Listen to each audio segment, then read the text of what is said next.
ओम नमः सदेभ्यः। ओम नमः सदेभ्यः। ओम नमः सदेभ्यः। मंगलम भगवान वीरो मंगलम गौतमो गणी मंगलम कुंद कुंदाद्यो जैन धर्मोस्तु मंगलम सर्वमंगल मांगल्यम सर्वकल्याणकारकम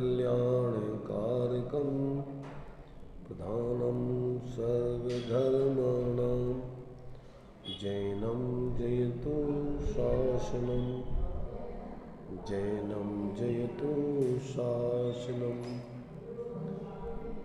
वंदितु सर्वसिद्धि ध्रुवमचलमणोभवं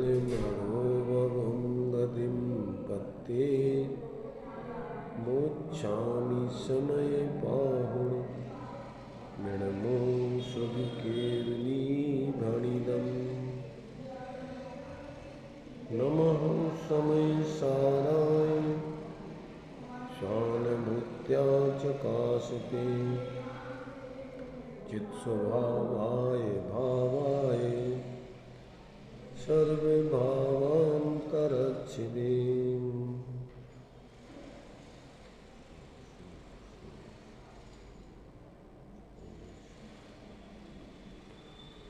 निर्जराधिकार गाथा 211 चलेगी।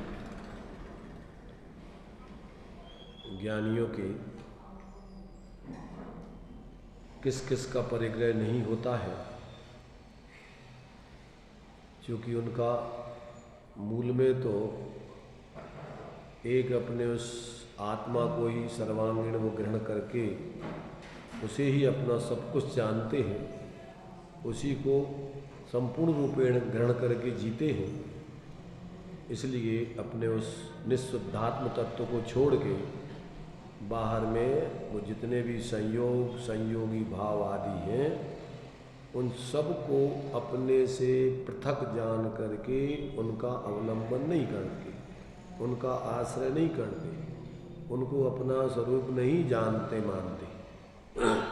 ऐसा यहाँ अब बाह्य परिग्रह का आत्मा के स्वरूप से भिन्न जो कुछ भी है उनका विशेष रूप से यहाँ ज्ञान करा रहे अलग अलग। अभी अपन ने कल 210 नंबर की गाथा में ज्ञानी को धर्म का परिग्रह नहीं होता है, और धर्म माने होता है पुण्य। धर्म माने धर्म द्रव्य भी होता है, अधर्म द्रव्य भी होता है, और धर्म माने यहाँ पुण्य लिया है। धर्म माने वस्तु का स्वभाव ही होता है, पर यहाँ क्या लिया है? यहाँ लिया है व्यवहार में जिसे धर्म मानते ऐसे पुण्य भाव। तो कहते ज्ञानी को उस पुण्य में, पुण्य रूपी धर्म में भी अपने स्वरूप बुद्धि नहीं होती कि ये मेरा स्वरूप है और ये मेरे हित रूप है। ऐसा उस पुण्य के शुभ भावों में न तो उसके अपनापन है और न धर्म बुद्धि है।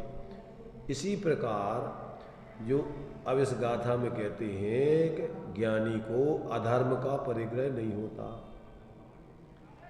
अब ऐसा शायद अपन सोच रहे होंगे कि भैया अधर्म का परिग्रह तो पाप को तो कोई परिग्रह यानी अपना स्वरूप मानते नहीं होगा, परंतु देखो पुण्य को धर्म मानने वाले तो बहुत कम हैं। अधिकांश लोग तो पाप को ही अपना धर्म यानी स्वरूप या जीवन मानते। पंचेंद्रियों के विषय भोग आदि में ही हित बुद्धि सुख बुद्धि उनकी चलती है, वही धर्म है, उनका जीवन है। इसलिए यहाँ कहते हैं कि ज्ञानी को ना तो जो भोगियों को रुचि है विषय कसायों में, ना तो वो उनमें उसमें अपनापन होता है, और ना व्यवहाराभासियों में जिसमें धर्म बुद्धि होती है, शुभ कार्यों में शुभ क्रियाओं में, न ज्ञानी को उन शुभ क्रियाओं में और शुभ भावों में धर्म बुद्धि होती है, अपनी स्वरूप बुद्धि होती है। सब आ गया, कोई भी जो भी हो, जितना भी पाप का काम है वो सब अधर्म में आ जाता है। तो जो धर्म के नाम पर मानते हैं वो सब धर्म, वैसे तो वो पुण्य भी नहीं है। जैन धर्म के हिसाब से तो पुण्य मंद कसाय रूप भाव है और पाप तीव्र कसाय रूप भाव है। पुण्य विशुद्धि रूप भाव है और पाप संकलेश रूप भाव है। पर अन्य मतावलंबी तो इसका भी स्वरूप नहीं जानते। वो तो बाहर में हिंसा आदि करने में, राग आदि की तीव्रता में ही वो अपने को श्रेष्ठ मानते। जो अपनी मान्यता अनुसार धर्म को नहीं मानते वो काफिर हैं, वो धर्म के विरोधी हैं। उनको मारने में कोई पाप नहीं है। तो जिनको अभी भगवान जनेन्द्र के मतानुसार अभी प्रवृत्ति नहीं है, तो ना तो वे पाप समझते हैं, ना पुण्य समझते हैं, ना धर्म समझते हैं, ना स्व समझते हैं, ना पर समझते हैं, न सच्चे भगवान को समझते हैं और न संसारी जीवों को समझते हैं। वे तो अपने मनमाने तरीके से जो करना है वो करते हैं।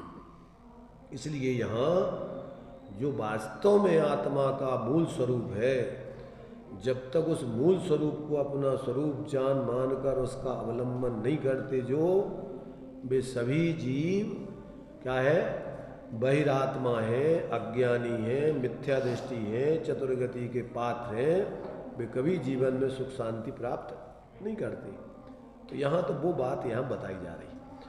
तो यहाँ अपने लिए क्या है कि ज्ञानी को अधर्म का भी परिग्रह नहीं होता है। क्यों? क्योंकि उसको अधर्म करने की, पाप करने की इच्छा नहीं होती। इच्छा को ही परिग्रह कहा है।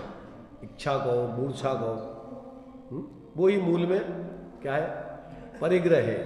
परिग्रह की परिभाषा मूर्छा, इच्छा, ममत्व, परिणाम, यही मूल में परिग्रह है आत्मा का। आत्मा का अपने स्वरूप को छोड़ के बाहर में जो कुछ भी इच्छाएं हैं वो सब उसका परिग्रह है।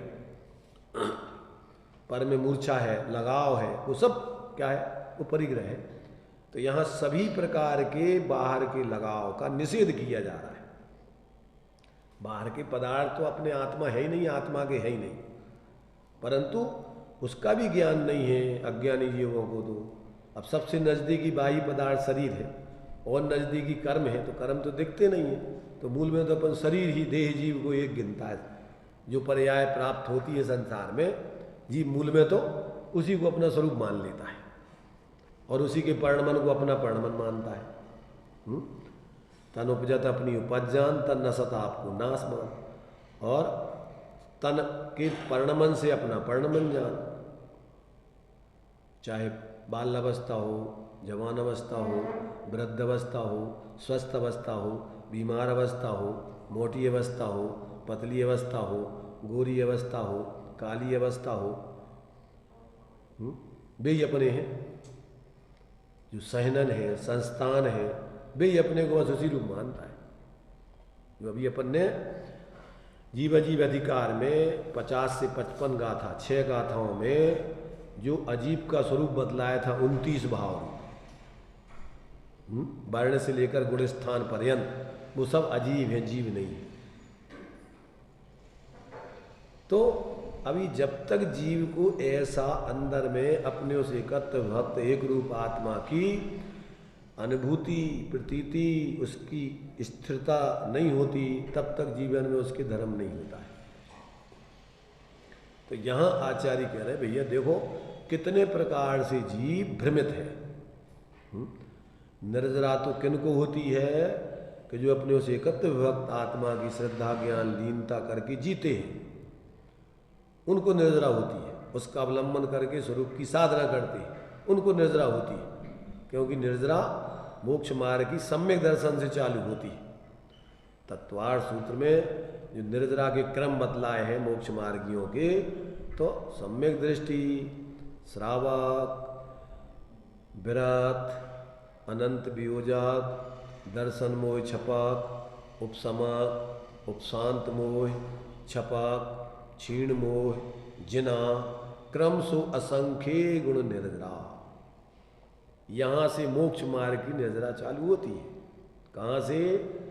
जहाँ से जीव स्वरूप का आश्रय करके सम्यक दृष्टि बन जाता है, जहाँ से परद्रव्यों से भिन्न आत्मा की अनुभूति प्रतीति पूर्वक उसकी साधना, उसका अवलंबन करके जीता है, वहाँ से निर्जरा का क्रम चालू होता है। इसके पहले मोक्ष मार्ग की निर्जरा नहीं होती। जो सभी पाक निर्जरा, अकाम निर्जरा है, वो तो जीव को होती है मिथ्यात अवस्था में। कर्म जो बंधे हैं वो अपनी स्थिति को पूरा करके उदय में आके निर्जरित होते हैं, पर नए कर्मों को बांध करके निर्जरित होते हैं, क्योंकि जीव को अपने स्वरूप का अवलंबन तो है ही नहीं। तो पुराने कर्म निर्जरित होते हैं, नए कर्मों का बंद होता है। और कभी कदाचित कभी अकाम निर्जरा करे, पाप के उदय में नहीं चाहता था, उदय आ गया, तब मंद कसाय पूर्वक उसको भोगना, तो उससे क्या होता है? उससे भी पुण्य बंद हो जाता है, उससे पुण्य बंद होता है। कभी अकाम निर्जरा करे तो भवनत्रक में उसको हीन पुण्य बन जाता है मंद कसाय से। पर भवनत्रक में जाओ, चाहे विमानवासी हो जाओ, नौवें ग्रेवियत तक चले जाओ, मुनि वृद्धार हो, मिथ्यात अवस्था में 28 मूलगुण आदि का निर्दोष पालन करो, पर अपने उस एकत्व विभक्त आत्मा की श्रद्धा ज्ञान लीनता की आराधना नहीं करो, तो भी आपको शांति की गंध मिलने वाली नहीं है। इसलिए ये सारी बातें जब तक जीव को समझ में नहीं आती हैं, आत्मा नाम की क्या वस्तु है, उसका कौन सा स्वभाव है। आत्मा में दो स्वभाव है, एक है द्रव्य स्वभाव, एक है पर्याय स्वभाव। द्रव्य स्वभाव में द्रव्य स्वभाव एक रूप, सामान रूप, अभेद रूप, नित्य रूप, निरंतर बरतता है। द्रव्य स्वभाव कैसा रहता है? एक रूप, सामान रूप, अभेद रूप, नित्य रूप बरतता है। और पर्याय स्वभाव में अनेक रूप, भेद रूप, अनित्य रूप, ये उसमें पर्याय स्वभाव में चलती है। तो अब अच्छा, बिना द्रव्य स्वभाव, बिना पर्याय स्वभाव की वस्तु रहती नहीं है। वस्तु में दोनों स्वभाव नित्य रहते हैं। पर्याय स्वभाव का भी कभी अभाव नहीं होगा और द्रव्य स्वभाव का भी कभी अभाव नहीं होगा। अब क्या होता है कि पर्याय स्वभाव में जब तक ऐसी वस्तु स्वरूप का जीव को निर्णय नहीं हो जाता अपने द्रव्य पर्यायात्मक वस्तु का, तब तक वो भ्रमित रहता है, तब तक वो अपने द्रव्य स्वभाव का पर्याय में अवलंबन करके स्वरूप आराधना नहीं करता। या जो द्रव्य स्वभाव सदा काल, नित्य, अभेद, सामान, अविशेष, देखो पर्याय के अपन दो रूपों में कथन करते हैं। एक तो भेद को भी पर्याय कहते हैं और एक परिणमन अनित्यता को भी पर्याय कहते हैं। तो वस्तु का पर्याय की परिभाषा क्या है? परिसमन्तात् भेदम गच्छति इति पर्याय। द्रव्य को भेद करके समझना, चारों तरफ से उसका भेद करके समझना, उसका नाम पर्याय है। तो गुण भेद करो, प्रदेश भेद करो, सामान्य विशेष का भेद करो, पर्याय भेद करो, माने ये जो अनित्यता नित्यता का भेद करो, ये सब क्या होता है? ये सब अपने लिए पर्याय भेद में जाता है। समझ रहे ना? वस्तु को भेद करके समझना, उसका नाम पर्याय है।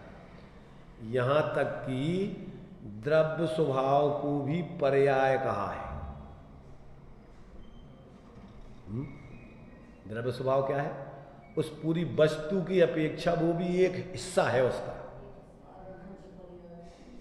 प्रवचन सार जी की 101 गाथा में उत्पाद, व्यय, ध्रुव, इन तीनों को पर्याय कहा है और तीनों को मिला के पूरी वस्तु होती है।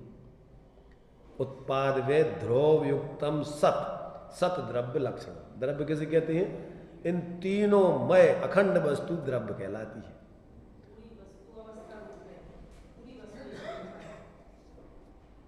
क्या? पूरी वस्तु अवस्था रूप नहीं है, पूरी वस्तु ऐसी है, सामान्य विशेषात्मक है, नित्य नित्यात्मक है, भेदा भेदात्मक है।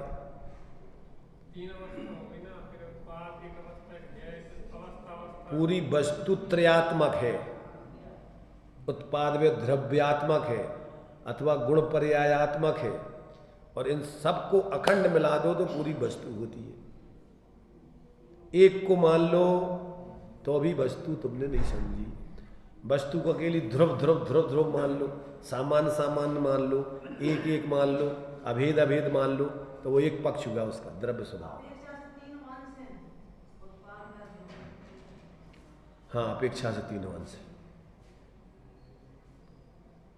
अपेक्षा माने कहा वस्तु को अपन समझ रहे भेद करके, तो भेद करके समझो तो वही वस्तु का हिस्सा है।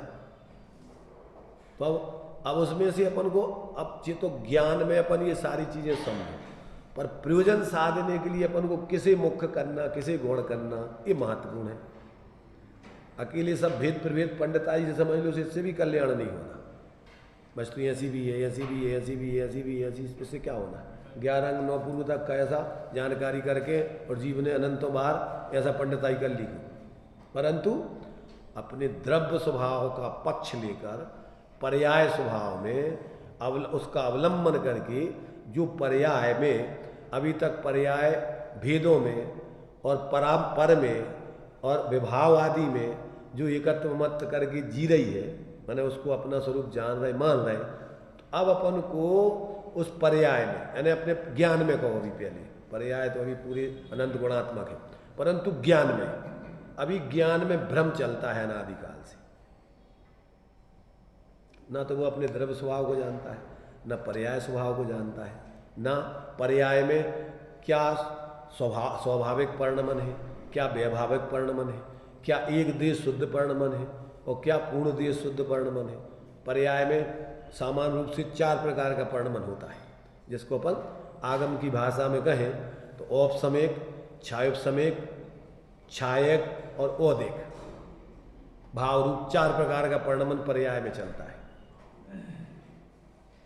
और द्रव्य स्वभाव में पारिणामिक परिणमन एक रूप चलता है, सामान्य रूप चलता है, नित्य रूप चलता है, अभेद रूप चलता है। तो वो अपना द्रव्य स्वभाव, और दोनों को मिला करके पूरी वस्तु बनती है। तो अब चूंकि अनादिकाल से जीव क्या कर रहा है कि अपने ज्ञान में ऐसी वस्तु का पहले तो निर्णय नहीं है, हम क्या है। प्रत्येक वस्तु अपनी गुण पर्यायों में अपने उत्पाद व ध्रुव में रहती है, इससे बाहर नहीं जाती, अपने चतुष्टय से बाहर नहीं जाती। अब चूंकि अनादिकाल से अपनी वस्तु की सीमा ही नहीं पता उसको, क्या कर रहा है, अभी तो पर्याय दृष्टि से, माने संयोगाधीन दृष्टि से ज्यादातर जी रहा है। जिस पर्याय में जो संयोग मिल गए तो बस अपने बस वही असमान जाति द्रव्य पर्याय में एकत्र बुद्धि करके, और उस पर्याय के लिए जो अपन को अनुकूल साधन है उनमें अपनापन, हित बुद्धि, सुख बुद्धि, और जो उस पर्याय में अपन को प्रतिकूलता कारण है उनमें अहित बुद्धि, पर बुद्धि, अब ये चलती रहती है। जबकि अपन को तुम्हारी सत्ता इस असमान जाति द्रव्य पर्याय में अपनी सत्ता कोई शरीर आदि रूप नहीं है। भले ही एक क्षेत्र अवगाही संबंध कर्म शरीर आदि का है, पर ये सब अलग अलग है। पर उसका कौन निर्णय करे इतना, किसके पास टाइम है? तुम बताओ काहे का होता है? अब इसमें भी क्या है, देखो शास्त्रों में इतनी भूल भुलैये हैं, इतने एक शब्द के इतने अनेक अर्थ हैं कि आदमी पागल हो जाता है। अब उसको द्रव्य स्वभाव को कारण शुद्ध पर्याय भी कहते हैं।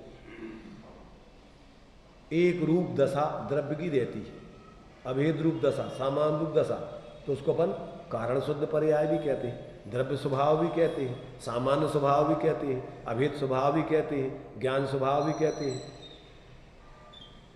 अब अपन लगे रहो, उसको पर्याय कहते हैं कि द्रव्य कहते हैं, द्रव्य स्वभाव। अब ये त्रयंश कुछ नहीं जानते, जानत भाई पंडिताई तुम्हारी, तुम मुझसे पूछो उनसे तुम्हारे भी कहना हो तुष्मास भिन्न वाले मुनिराज से उनसे पूछो, ऐसे अनंत जीव होगा तुष्मास भिन्न वाले। ये तो ये कई दृष्टांत है इस काल का। अपन शिवभूति मुनि ऐसे अनंत हो गए, भगवान बन गए, पर उनने क्या करो, उनके पास कच्ची पंडिताई नहीं थी। उनके पास क्या था कि अंदर में अपने उस आत्मा का जब वो बाहर से हटके अवलंबन करती है तो कोई अलौकिक अतीन्द्रिय आनंद, निर्विकल्प आनंद आता है। अब तुम पूछत रहो कि पर्याय स्वभाव है कि द्रव्य स्वभाव है कि कौन स्वभाव है, कौन से औदिक भाव है, कौन से छायक स्मेक है, कौन से छायक है, अब उनको कच्छ नहीं पता। भैया तुम्हारी पंडिताई तुम अपने पास रखो। देखा जाना ये मैं हूँ, ये सब जिसकी तरफ झुकता हूँ तो वो आंखों पर है, और जो अपनी तरफ झुकाव है वो वास्तव में अपने लिए हित रूप है, सुख रूप है, और जो पर की तरफ झुकती है वो दुख रूप है। इतना उनको भाव भाषण है, समझ रहे ना। बच्चा जो है, जो चीज़ उसको हानिकारक है वो नहीं जानता कि जो क्या है, अग्नि है कि जो करेंच है कि का है, पर जो वो छुए से उनको तकलीफ होते उसे हटते हैं, और जी में उनके लाने अच्छा लगा वो उपयोग करत। ऐसे ही सामान्य ज्ञानवान व्यक्ति तो अंदर में अपन लोक में भी देखते हैं, जब बाहर में ज़्यादा जुड़ करके अपन ज़्यादा चिंता करते हैं तो माथा गर्म हो जाता है। पर अपन क्या करते हैं, वो दवाई लगा लेते हैं, खा लेते हैं। कौन सी दवाई? सिर दर्द करने की कौन सी दवाई? बहुत तीखी, बहुत तेज दवाई होती है। तो फिर क्या होता है उसमें कि अपना दिमाग जो अभी अपना उपयोग इधर उधर लग रहा था, जिसके कारण से अपन को बहुत ज़्यादा सोच रहे थे, अपन कसाय कर रहे थे, अब उस तरफ से उपयोग हट गया, अब भरमन आ गया, अपना दिमाग उसमें आ गया। अब अपन शांति से भैया दवाई ले ली अब सिर दर्द की, अपन विकल्प खत्म कर ले। कैसे शांति मिल गई? दवाई लगाने से।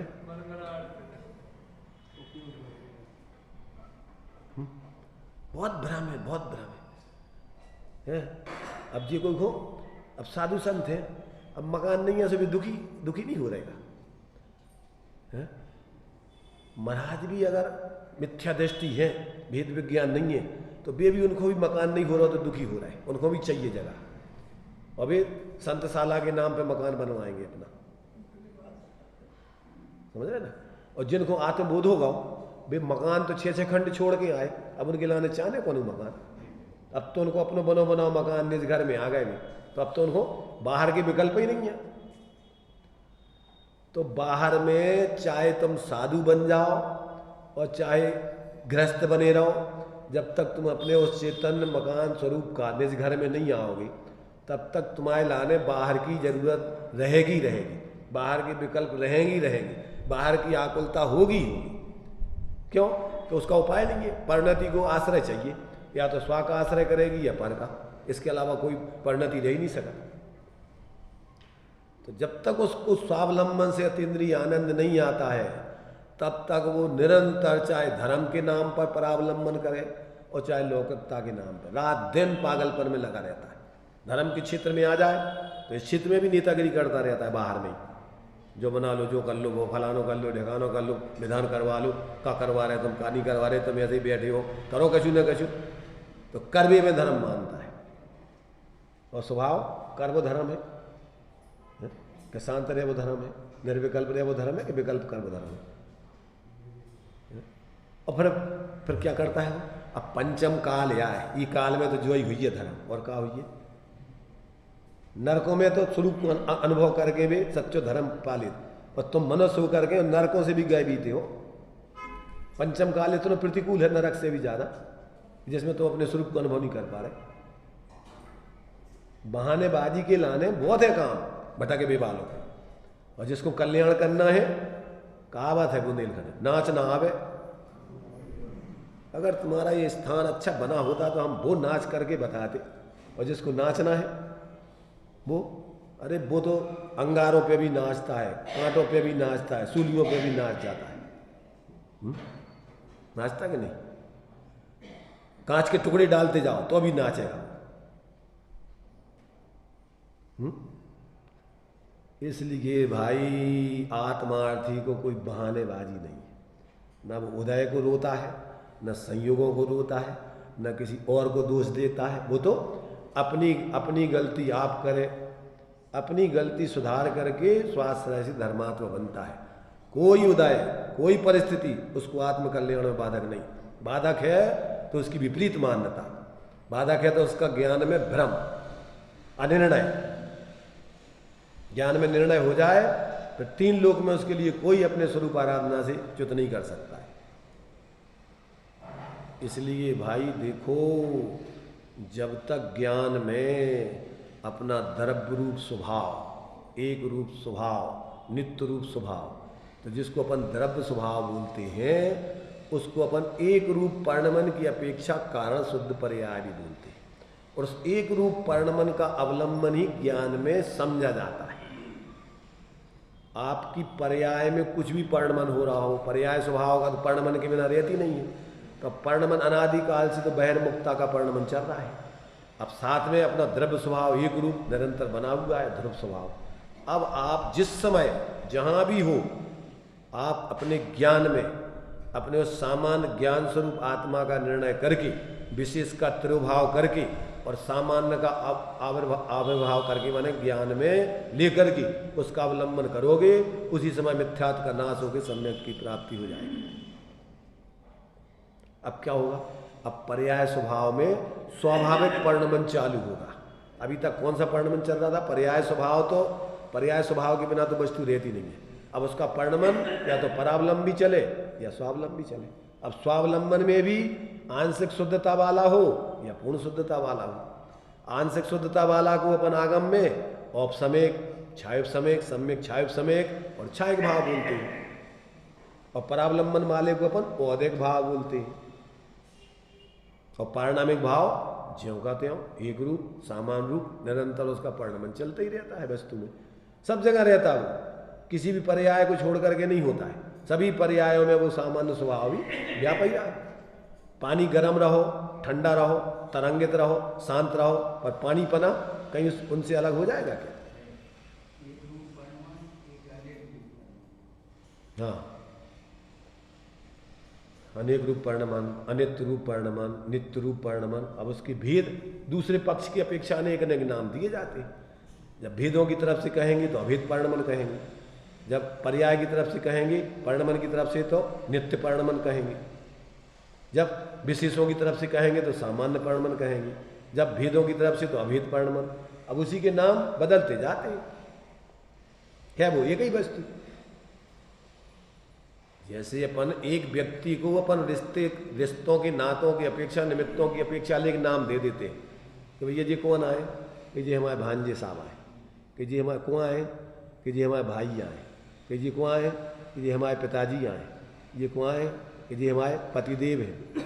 तो वो कितने प्रकार का है, पर उसका संबंध के कारण से अलग अलग नाम उसके दिए जा रहे हैं।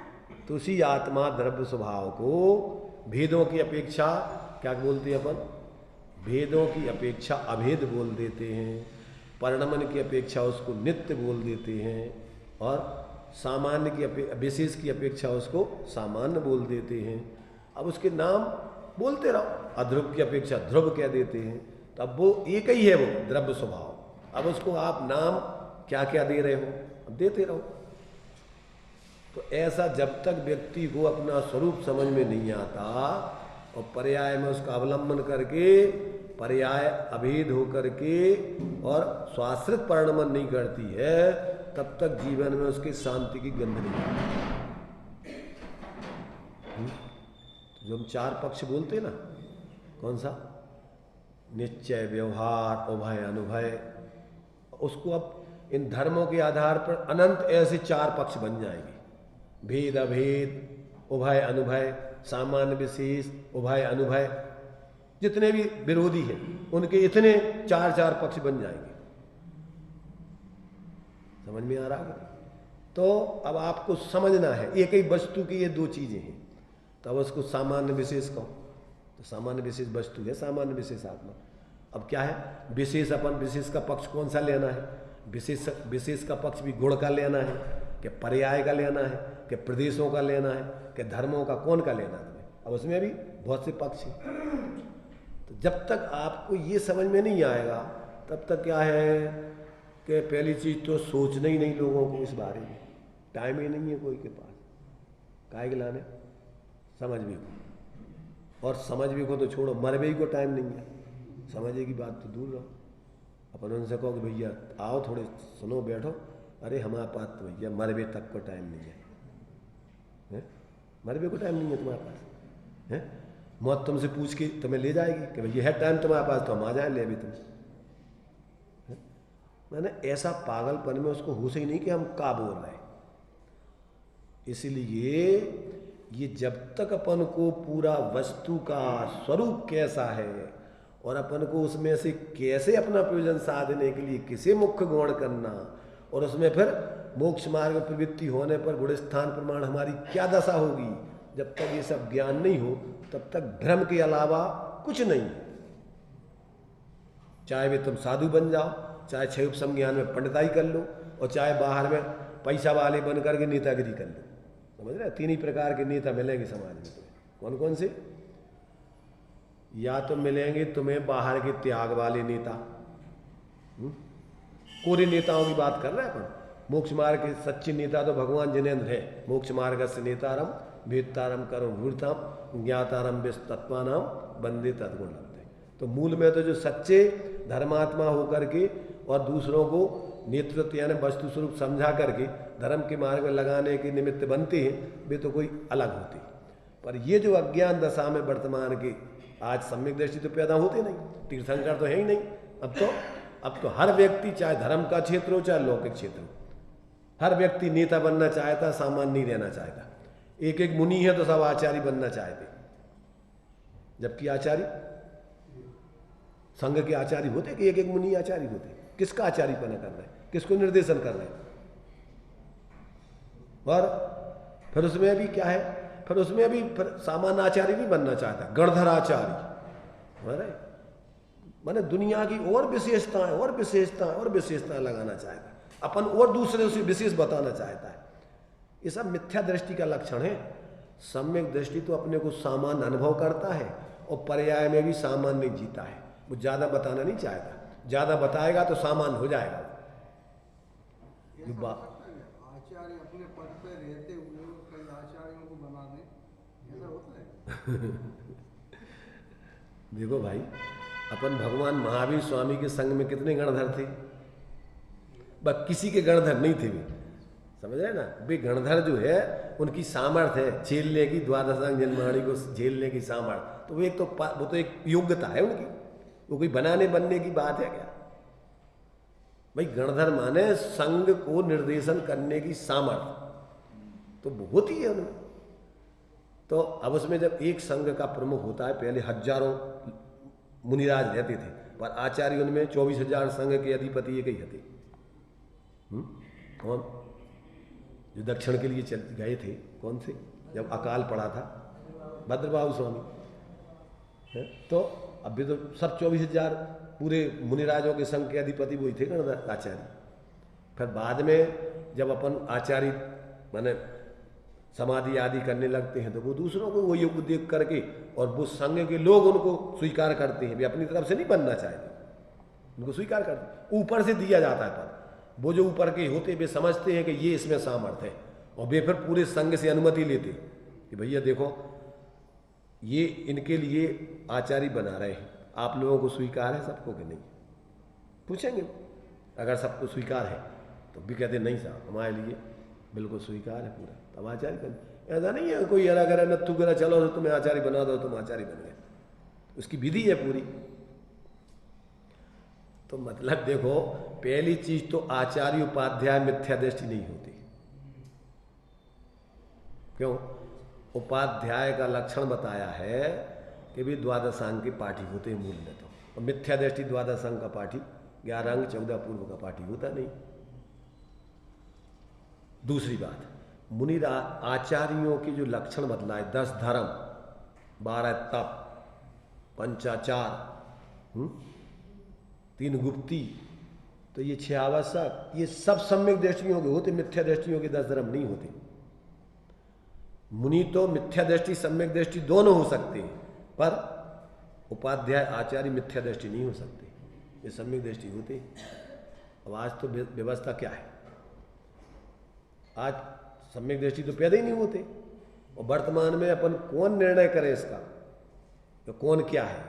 ज़्यादातर सब परंपराएं बीच में चालू होती हैं। कोई पहले आचार्य तो थे ही नहीं बीच में। अब नए तरीके से मुनि बने, उनको श्रावकों ने आचार्य बना दिया। इसके बाद वे अपने शिष्यों को इकट्ठे करने लग गए, फिर वे अपने आचार्य बनने लग गए, बनाने लग गए। तो ये तो सब समस्याएं बाहर की है। आत्मकल्याण करने वाले को इनकी कोई ज़रूरत नहीं है। मोक्ष जाने के लिए ना आचार्य पद की ज़रूरत है, न उपाध्याय पद की ज़रूरत है। काय की ज़रूरत है? न तीर्थंकर बनने की ज़रूरत है। मोक्ष जाने के लिए न तीर्थंकर बनने की ज़रूरत है, न आचार्य बनने की ज़रूरत है, न उपाध्याय बनने की ज़रूरत है। क्या ज़रूरत है? मुनि और अनंत। आप अपने स्वरूप आराधना करके साधु बनो, दीक्षा लो और केवल ज्ञान प्राप्त करके भगवान बन जाओ। तो तीर्थंकर भी बनने की ज़रूरत नहीं है। तीर्थंकर तो कोई बिरले बनते, आचार्य भी कोई बिरले बनते। मोक्ष जाने वाले तो अनंत होते हैं। तो उसमें ज़्यादातर तो मोक्ष होता है मुनियों को, और ये आचार्य पद छोड़ करके ही, उपाध्याय पद छोड़ के समाधि होती है। ये उपाधि लेकर के समाधि नहीं होती, शांति नहीं मिलती। इसलिए जब तक व्यक्ति को अंदर में अपने उस सामान्य एक रूप की आत्मा की परिणति में अवलंबन करके और उसका आश्रय करके निर्विकल्प आतीन्द्रिय आनंद प्रकट नहीं होता, तब तक उसके जीवन में भ्रम दूर होता नहीं। चाहे कोई भी पद ले लो, चाहे बाहर में किसी भी संप्रदाय में शामिल बने रहो, और चाहे धर्म के क्षेत्र में आ जाओ, और चाहे लौकिक क्षेत्र में भटकते रहो, पर बिना आत्मबोध के किसी का कल्याण न हुआ है, न हो सकता है, न होने की व्यवस्था है। ये बात समझ में आ जाना चाहिए। और जिसको ये बात समझ में आ जाती, वो फोकट के कामों में अपनी बुद्धि नहीं लगाता, फिर तो वो अपना आत्मकल्याण करने के लिए विधि समझ करके अपना आत्म साधता है आत्मकल्याण का। और इस काल में तो आचार्यों ने दिया कि अगर तुम्हें समझ में आ जाए तो कैसे साधना करना। चुपचाप गुपचुप ज्यों निधि पाकर निज वतन में गुप्त रह जन भोगते, त्यों ज्ञानी जन ज्ञान निधि परसंग तज के भोगते। तो समझ में आ गया तो आप अपने शांति से, क्योंकि ज़्यादा इधर तुमने अगर नेतागिरी करी तो फिर क्षयक सम्यक तो होता नहीं है। और क्षयोपम और उपशम का काल तो अंतर्मुहूर्त ही है। और क्षयोपम अगर तुमने असावधानी करी तो अंतर्मुहूर्त में वो भी नष्ट हो सकता है और अर्धपुद्गल परावर्तन तक भटक सकते हो। इसलिए समझदारी तो इसी में है कि आप चिनागम से युक्ति तर्क पूर्वक, और जो भी अगर भाग्य से ज्ञानी मिल जाए तो उनसे निष्पक्ष होके वस्तु स्वरूप सुन समझ के अंदर में अपन पक्षातिक्रांत होके अपनी पर्याय में अपने द्रव्य स्वभाव का अवलंबन लेके निर्विकल्प सदुपयोग पूर्वक क्या करो, अतीन्द्रिय आनंद स्वरूप आत्मा की आराधना करके और बढ़िया जीवन जियो। जरूरी नहीं है किसी को बताने की, और कोई को जरूरत भी नहीं है। इस काल में तो जबरदस्ती तुम बताने का प्रयत्न करो तो तुम्हें और साधना से वंचित करेंगे। इसलिए ये यहाँ पर ज्ञानियों का जीवन बताया जा रहा है कि उनके जीवन में किस प्रकार के परिग्रह में अपनत्व नहीं होता, ममत्व नहीं होता, उसकी इच्छा नहीं होती। तो वो सारे भेद प्रभेद जो अभी अपन जीव अधिकार में 29 भाव, वर्ण से लेकर गुणस्थान पर्यंत के सारे भाव, पुद्गलों के जितने संयोग भेद पर्याय सब, और जो कर्म सापेक्ष भाव, उन सब से भिन्न अपने उस एक ज्ञान चेतन स्वरूप आत्मा का ज्ञानी अवलंबन करके जीता है, इन सब का परावलंबन छोड़ता है। ऐसे ज्ञानियों के जीवन में सहज वृत्ति चलती है। क्षयोपम ज्ञान ज़्यादा हो चाहे कम हो, परंतु वो अपना प्रयोजन साधना जानता है। लोक में अभी अपन विवेकी उसी को कहते हैं, ज़्यादा पैसा नहीं है परंतु वो अपने जीवन उपयोगी चीज़ों को व्यवस्थित सेट करके जीता है, तो वो व्यक्ति विवेकी कहलाता है, होशियार। और जिसके पास लाखों करोड़ों रुपया हो और विक्षिप्त होकर पागल लड़ रहे कुत्तों जैसे, जीवन में शांति की गंध नहीं है, उनको मूर्ख कहते हैं लोक में। अभी बहुत मूर्ख लोग हैं। समझ में आता कि नहीं आता? ऐसे ही तुम्हारे पास क्षयोपम ज़्यादा है, बाहर का त्याग आदि ज़्यादा है, और अंदर में शांति की गंध नहीं, स्वरूप का अनुभव नहीं, उसको मूर्ख कहते हैं आचार्य। क्या है वो? उसको पापी कहते हैं। बाहर में भले ही तुम चाहे साधु बने हो, चाहे क्षयोपम ज्ञान से पंडिताई कर रहे हो, इसलिए मोक्ष मार्ग में तो एकमात्र अपने स्वरूप की आराधना करने वाले ही पवित्र हैं, पूज्य हैं, धर्मात्मा हैं, विवेकी हैं। वे ही पंडित हैं, वे ही नर हैं, वे ही सब हैं। और जिनको अपने स्वरूप का बोध नहीं, स्वरूप आश्रय करने की कला नहीं, अभी बाहर में कितने ही प्रतिष्ठा पा रहे हो, जो कुछ कर रहे हो करें, पर जीवन मोक्ष मार्ग में उनकी कोई कीमत नहीं। आता समझ? जिनकी समझ में आता हो वो जाने, और बकवास लगती हो वो जाने। क्या? क्योंकि अपन को सुनाने वाले बहुत हैं, तो जैसे बहुत से लोग बकवास करने वाले भी हैं, और बहुत से लोग अंदर से कोई भगवान जनेन्द्र की बात को अपने अंदर से करुणापूर्वक, ऐसे कुंद जैसे आचार्य और भी ज्ञानी बीच बीच में होते रहे, तो वे अंदर से करुणापूर्वक आत्मीयता से बोलते हैं, वे बकवास नहीं करते। पर अज्ञानी व्यक्ति, अरे ये तो वो ऐसे तो बोलने वाले बहुत हैं, वो सबको उसी खाते में डालते हैं, तो उनकी दशा वही होती है। फिर अगर वो ऐसी पहचान नहीं करते कि कौन व्यक्ति अंदर से सही बोल रहा है और कौन व्यक्ति बकवास कर रहा है, कौन व्यक्ति वक्ता है और कौन व्यक्ति वक्ता है, थोड़ा सा अंतर है अकेला वक्ता में और वक्ता में। कितना सा अंतर है?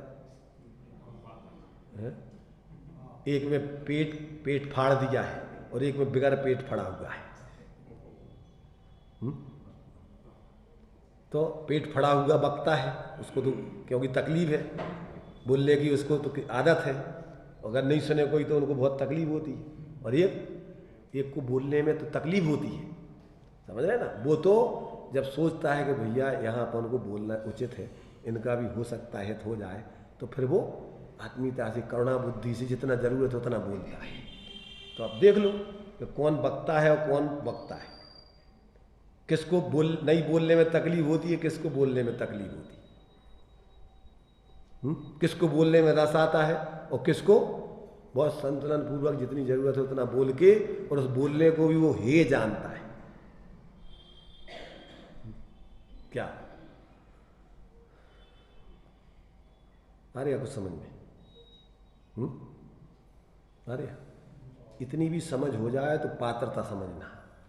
अगर अपन को पहले व्यवहार में ही उपादेय का ज्ञान हो जाए, उचित अनुचित का ज्ञान हो जाए, सही गलत का विवेक हो जाए, ये भी बहुत बड़ी बात है। और फिर अंदर में अपन जो अपना हित है उसमें प्रयोजन को ग्रहण करके जीने लग जाए, फिर तो महाभाग्य की बात है। देखो इसको पढ़ लेते हैं थोड़ा न, ज़्यादा लोगों की शिकायत रहती है कि शास्त्र वगैरह तो कुछ पढ़ते नहीं हैं, अपनी मनमानी सब सुनाते रहते हैं। और हम शास्त्र से एक अक्षर अलग नहीं बोलते, समझ रहे ना? पर तुम्हें कितनी ज़रूरत है, हम वो बोलना चाहते। शास्त्र पढ़ना है तो पढ़ ही रहे ना, सब पढ़ा सुनाने वाले पढ़ने वाले बहुत है ना। तो यहाँ पर अपन को अभी ज्ञानी को पुण्य की इच्छा अपन ने पड़ी थी, उसको इच्छा नहीं होती है, इसलिए उसको पुण्य का भी परिग्रह नहीं है, जिसको धर्म कहा था अभी 210 गाथा में। अब यहाँ 211 गाथा में अनिच्छक कहा, अपरिग्रही नहीं पाप इच्छा। पहले अपन देखिए गाथा बोल लेते हैं, अभी गाथा नहीं पढ़ी अपन ने। चलो आचार्य कुंद के वचनों से पहले अपन उनको पढ़ें, फिर इसके बाद अपने हिसाब से विचार करें। देखिए 411 पेज पर है 211 नंबर की गाथा। अपरिग्रहो अनिच्छो भणिदो नाणी या नेच्छति अधम्मम्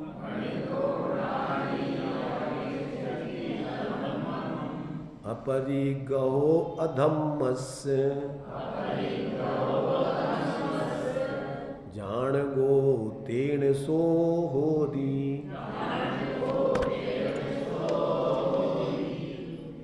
अनिच्छक कहा अपरिग्रही नहीं पाप इच्छा ज्ञानी के इससे न परिग्रही पाप का वो पाप का ज्ञायक रहे।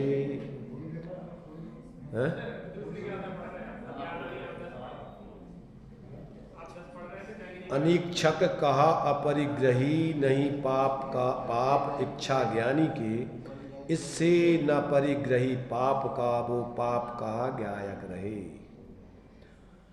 देखिए क्या कह रहे, अनिच्छा, जिसको एक अनिच्छक को माने जिसको कोई इच्छा नहीं है किसकी, यहाँ अभी एक एक परिग्रह की बतवा रहा है। तो यहाँ कहते अब अनिच्छक को अपरिग्रह, सामान्य से जिसको इच्छा नहीं है वो अपरिग्रही कहलाता है। अब काय की इच्छा नहीं है उसको, तो कहते हैं भणिता का माने उसको अपरिग्रही का अनिच्छक को। और ज्ञानी को अधम्मम, अधर्म माने पाप को न इच्छति, वो नहीं चाहता है। तेन इसलिए, सा वह अधर्मस्य, अधर्म का यानी पाप का, अपरिग्रहा परिग्रही नहीं है। किंतु ज्ञाय कहा, ज्ञायक यानी जानने वाला भवती है। देखो पर को जानने वाला और पर और स्व का अनिर्णय वाला और पर की इच्छा वाला, समझना इसको। ज्ञानी तो पर को पर रूप जानता है, निज को निज रूप जानता है, और पर में न उसको अपनापन होता है, न अच्छापन होता है, न बुरापन। अपनापन मिथ्यात्व है, अच्छापन राग है, बुरापन द्वेष है। ये मिथ्यात्व और राग द्वेष चारित्र मोह के भाव हो गए। और भ्रम अनिर्णय, ये ज्ञान की उसकी विपरीतता है, अनिर्णय की स्थिति। इसका नाम क्या है, ये मिथ्या ज्ञान है। ज्ञान में दो प्रकार का, सामान्य से वो ज्ञान है। अब ज्ञान बिना परिणमन के रहता नहीं है, या तो उसमें सम्यक परिणमन होता है या मिथ्या परिणमन होता है, या पूर्ण परिणमन होता है या अपूर्ण परिणमन होता है। तो अनादिकाल से क्षयोपशम ज्ञान अपूर्ण परिणमन रूप तो ज्ञान है ही सबकी, पर साथ में उसके अपूर्ण ज्ञान होने से परेशानी नहीं है। परेशानी कैसे, मिथ्या परिणमन से, जानपने से, भ्रम से परेशानी है। और उस ज्ञान में जब तक ज्ञान ही सर्वगुणों माने नेतृत्व करने वाला है, तो ज्ञान में जब तक ऐसा स्वपर का विभाग नहीं होता है, समझ नहीं होती, और वो आगम पूर्वक की जाएगी। पहले आगम का सेवन, पर अपनी बुद्धि से निर्णय करो, युक्ति लगा करके, अनुमान आदि से, और फिर अन्य साधकों से भी सुनो, और फिर अपने उस सामान्य ज्ञान स्वरूप आत्मा का विशेष ज्ञानों में जो अपन को ज्ञेयाकार ज्ञान जिसको बोल रहे हैं व्यवहार से, वो सामान्य से ज्ञानाकार ही है। क्या कहा, जो ज्ञान ज्ञेयों के निमित्त से, कर्मादि के निमित्त से, जो राग द्वेष सुख दुख आदि रूप जानपने रूप परिणमन करता है, जो शरीर आदि को परद्रव्यों को जानने रूप परिणमन करता है, वो ज्ञान ज्ञायक का है, ज्ञायक ही है। वो रागादिक का, सुख दुख का, ज्ञेयों का नहीं है। वो काय से तन्मय है, उसमें कौन व्याप रहा है, उसमें रागादिक नहीं व्याप रहा है, सुख दुख नहीं व्याप रहा है, ज्ञेय नहीं व्याप रहा है, उसमें कौन व्याप रहा है, उसमें ज्ञायक आत्मा व्याप रहा है। तो उस ज्ञेयों के विशेषों को तो करो गौण, जो जानपने रूप वो तो उसका स्वभाव है स्वपर प्रकाशी, तो वो तो ज्ञान का स्वच्छ परिणमन है, पर उसमें मिथ्या दृष्टि को भ्रम हो जाता है। क्या भ्रम हो जाता है कि अपने ज्ञान स्वरूप आत्मा को भिन्न न जान के वो रागादिक सुख दुख आदि रूप, ज्ञेय आदि रूप अपने को जानता है, वो ज्ञान का भ्रम है। और जब वो भ्रम होता है तो फिर विपरीत मान्यता श्रद्धान होता है, जानेगा तो मानेगा, आचरण करेगा, तो उसी समय विपरीत उसकी मान्यता होती है, उसी समय उसका विपरीत आचरण राग देश का चलता रहता है, और ये धारा प्रवाह विपरीतता चलती। अब भ्रम यहां से टूटेगा, कहां से, ज्ञान में क्या करोगे, जब आप आगम से, युक्ति तर्क से, ज्ञानियों के उपदेश से, जब अपने को ज्ञान स्वरूप अनुभव करके, विशेषों को गौण करके अपने सामान्य ज्ञान स्वरूप आत्मा को मुख्य करोगे, विकल्प टूट के मिथ्यात्व का उपशम क्षय उपशम होकर आपको क्या होगी, अनंतानंदी के अभाव पूर्वक आत्मा की अनुभूति होगी। ये नियम है, देखना, कर्मों के उदय का उपशम क्षय उपशम पूर्वक ही आत्मा की अनुभूति होगी। उदय में जुड़े रहने से आत्मा की अनुभूति नहीं होगी, उदय चलते रहने से भी आत्मा की अनुभूति नहीं होगी। ऐसे चारित्र का भी है, चारित्र में भी जैसे सम्यक दर्शन के 3 भेद हैं, ऐसे चारित्र के भी 3 भेद हैं। छायपसमिक चारित्र, औपसमिक चारित्र, छायक चारित्र। उदय चलते रहने से माने उदय में अपना ज्ञान को जोड़े रहने से आत्मा की अनुभूति हो जाएगी। विशेषों में ही तुम्हारा ज्ञान लगा रहेगा तो सामान्य ज्ञान स्वरूप आत्मा को उपयुक्त एक समय में छद्मस्त का एक ही रहता है।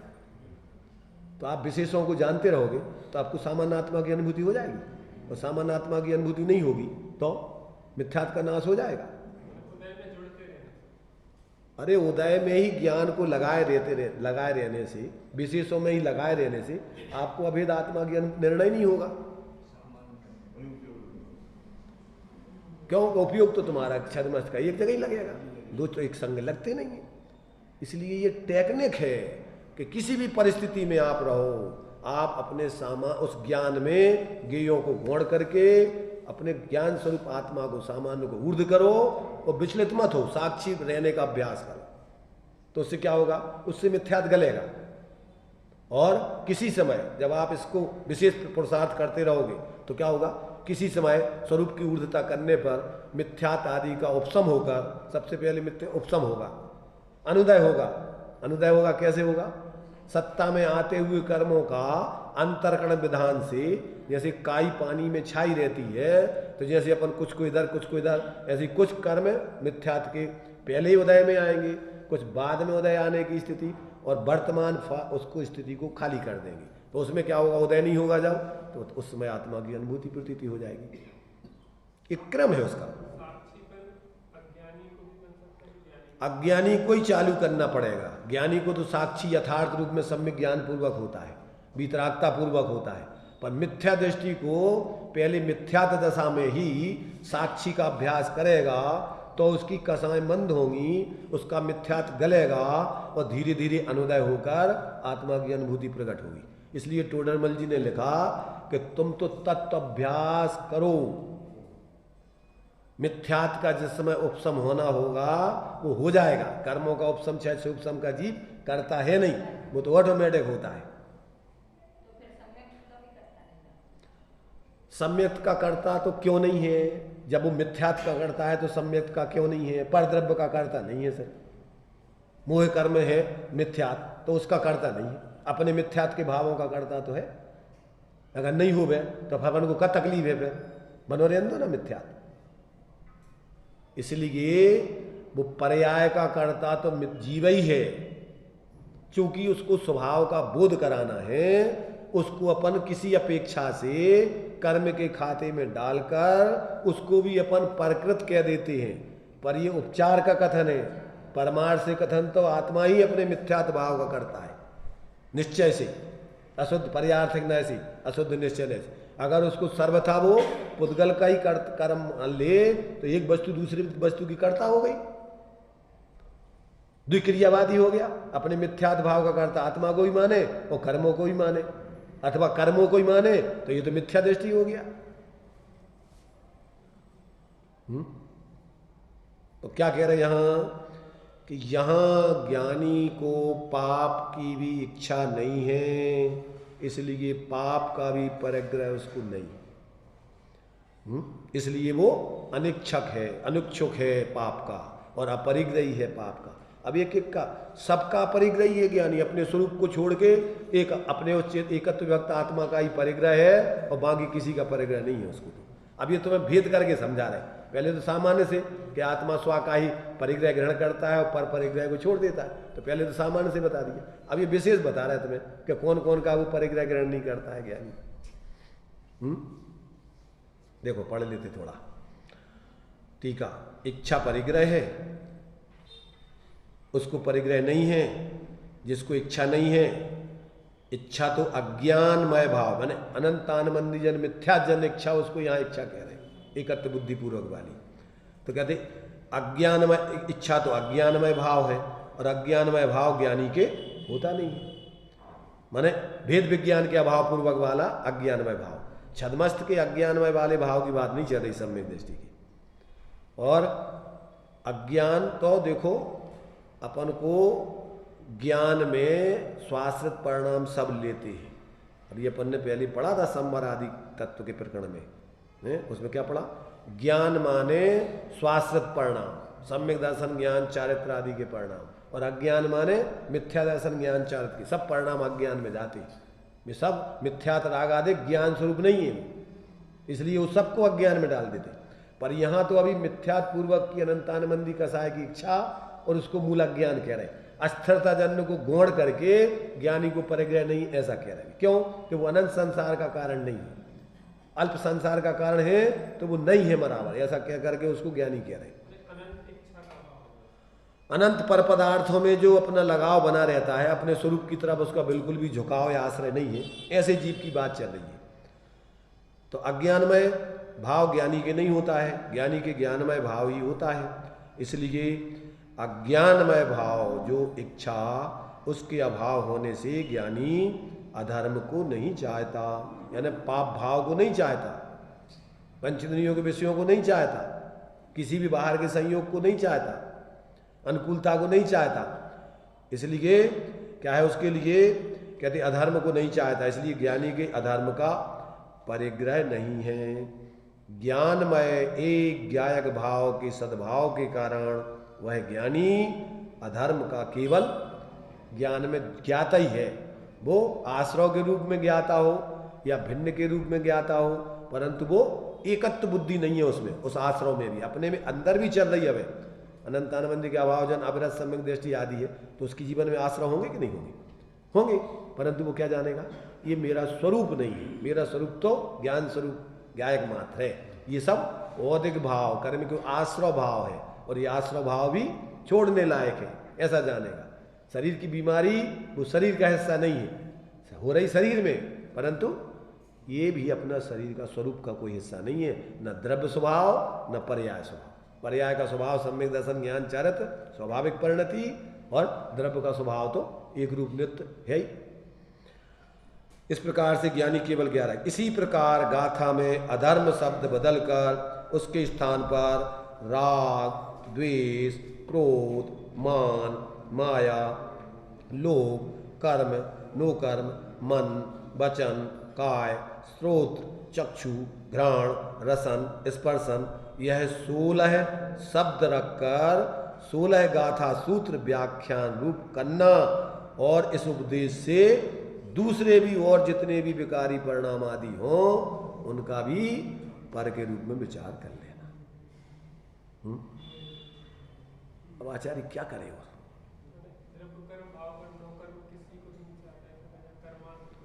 बताओ तुम, जिसको अपना आत्मा ही अपना आत्मा अपनापन, उसमें अपनापन आ गया, तो अब वो क्या किस में अपनापन करेगा? किसको अपना चाहेगा? क्या चाहेगा?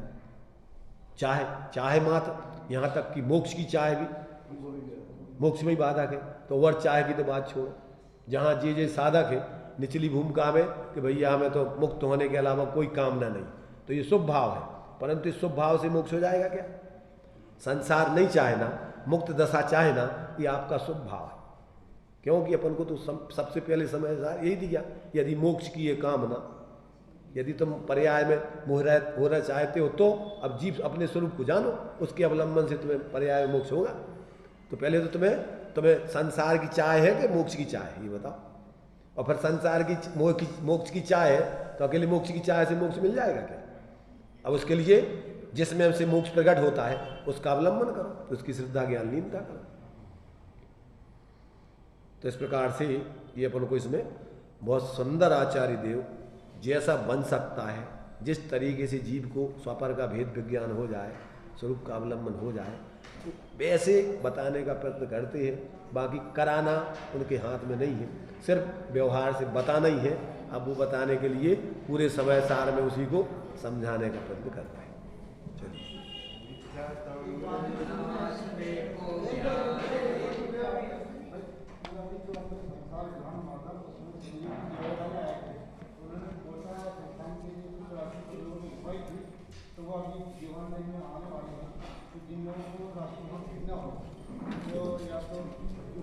या तो मुझ जाके दे दे या हमें दे